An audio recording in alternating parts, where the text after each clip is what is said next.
Thank you, thank you.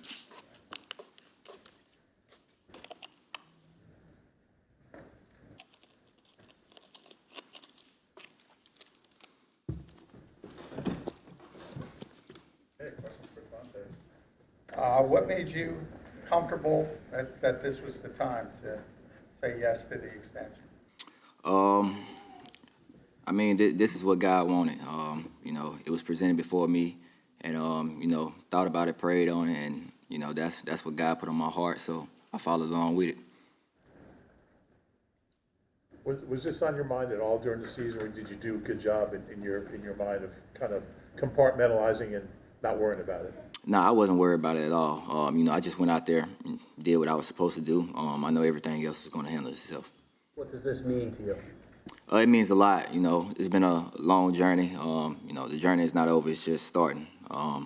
So it means a lot to me. It means a lot to my family. All the long nights, early mornings that I've been, putting in the work to get to where I am and to get to this point. Feels good to see that it's paying off.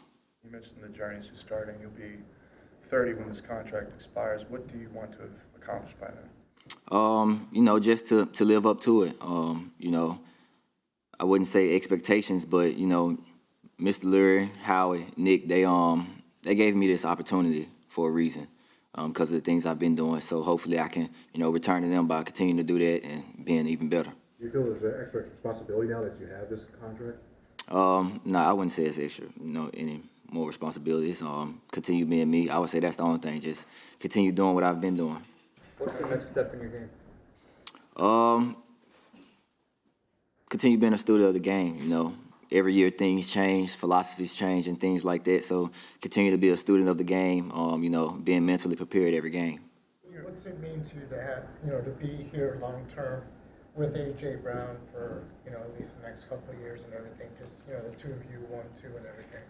It means a lot, especially being drafted here and being able to play many more years alongside AJ, who I've grown very close to. It means a lot to be able to go out there knowing that guys who have similar stories, guys who have the same passion, the dedication that we have to this game. It means a lot to just go out here and be able to continue to do it alongside of him and everyone else that's in this building.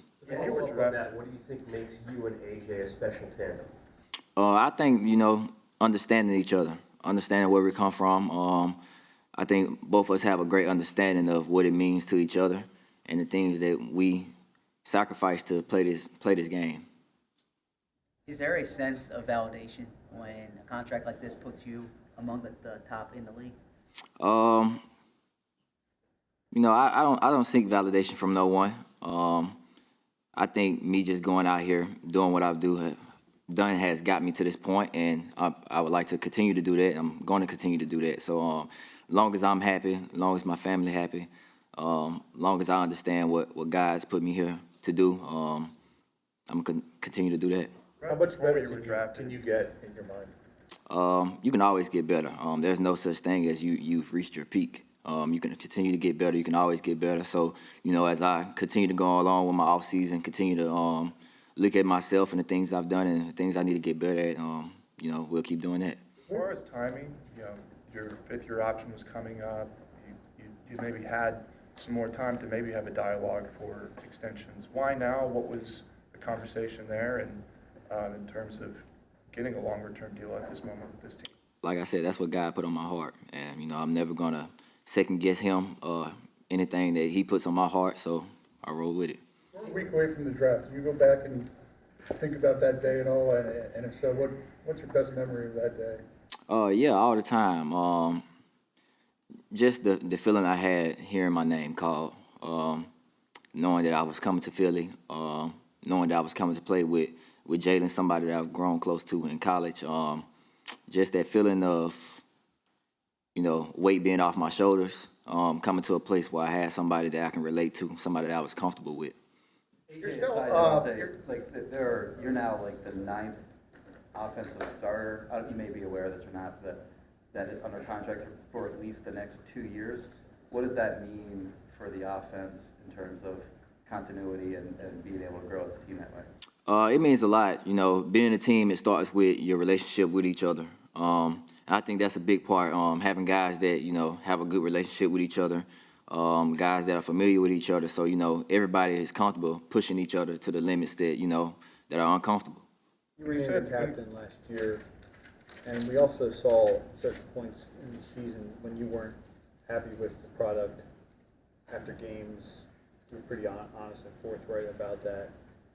How do you feel like you've developed into that role, and now that you have some stability that keeps you here through 2028, do you think you'll be more vocal now in the locker room? I wouldn't say I'd probably be more vocal. I'm gonna still be me, you know, the quiet guy, let everybody else, you know, do majority of the talking. But I think captain or not, I was gonna feel the same way about how the end of the season went.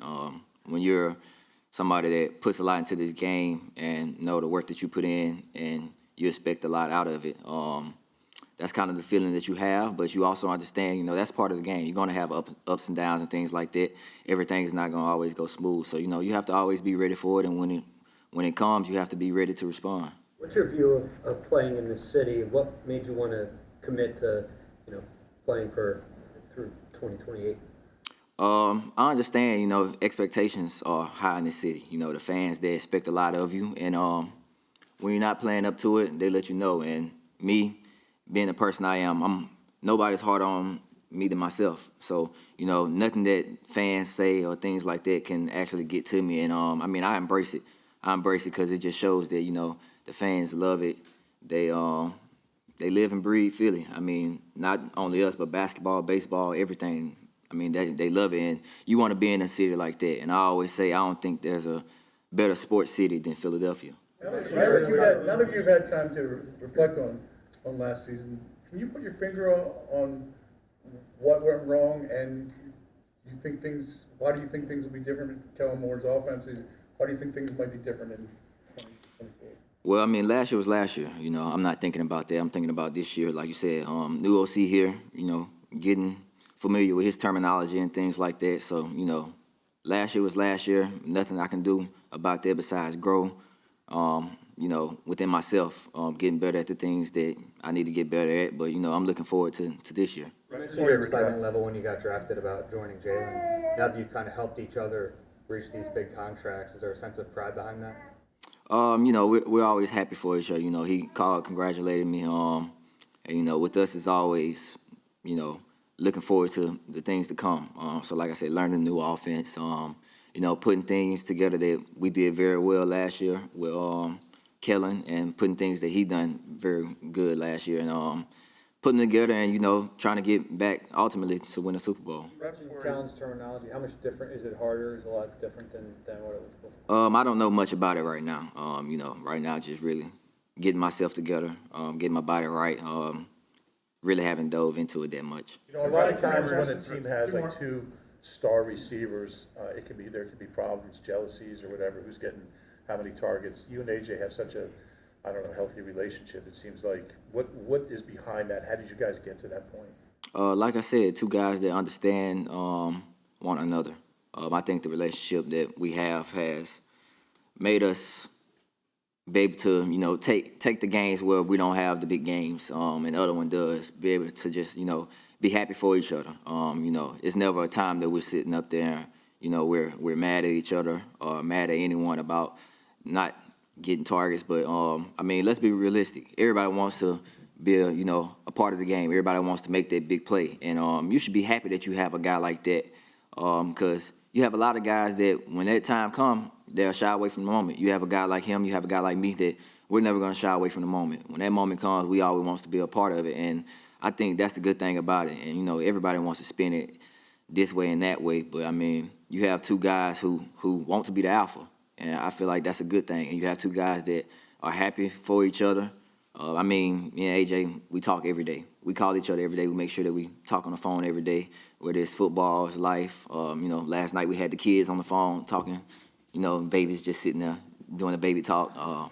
So, you know, just us being real close outside of football. I mean, football is one thing, but I think just the relationship off the field with each other. With you and AJ, where do you think you two can rank currently in terms of wide receiver tandems in the entire league? I mean, you're going to ask me, I'm going to always bet on me and my guy. And I'm pretty sure you asking other guys, they're going to bet on them and their guy. So that's your answer. Thank you.